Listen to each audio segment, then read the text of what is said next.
চৌধুরীদের সামিয়ানা বাইরে সেদিন হলো আনা।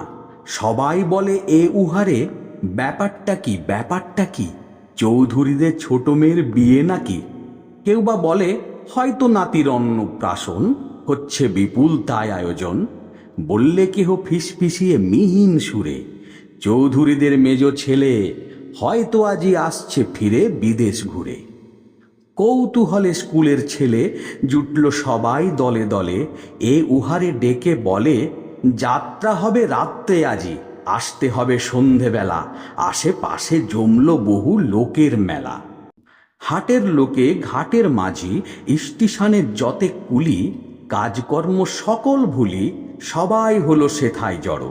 যতেক জোয়ান ছোট বড়, সবার মুখে একই কথা, হদ্দ ভেবে সবাই তারা, সবাই হলো ভেবে সারা। ভিড়ের মাঝে দাঁড়িয়েছিল পাড়ার প্রাচীন দিনু বুড়ো। নিতাই এসে বললে তারে, ব্যাপার কি হে বুঝছো খুড়ো? বললে আরো হেসে নিতাই, অনেক দিনের পরে এবার পড়বে পেটে মন্ডা মিঠাই। সুটকে ভায়া আছি মোরে, ছাপোষা লোক জুটবে বেশি কেমন করে। ওদিকেতে লাগায় বাজি গদাই এবং পাড়ার হেবো। বললে যে ঠিক বলবে তারে 5টি টাকা ইনাম দেব। গদাই বলে, চৌধুরী বউ ভাঙবে ব্রত রাত্রে আজি। বললে হেবো, মানতে আমি একটুও তা নইকো রাজি। আসবে আজি জমিদারের জামাই, ভিড়ের থেকে চেঁচিয়ে বলে রামাই।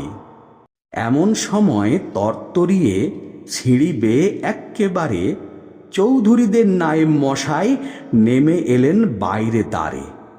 সবাই বলে নিশেষ ফেলে, এবার সকল যাবে জানা, আজকে কেন বার হলো এই বিরাট বিপুল সামিয়ানা। সাহস করে এগিয়ে তখন বললে গাঁয়ের নন্দ গোসাই, সামিয়ানা বাইরে কেন, ব্যাপারটা কি নায়েব মশাই? কাষ্ঠ হেসে যষ্টি ঠুকে বললে তখন নায়েব মশাই, উই ধরেছে সামিয়ানায়, বাইরে রোদে দিয়েছি তাই।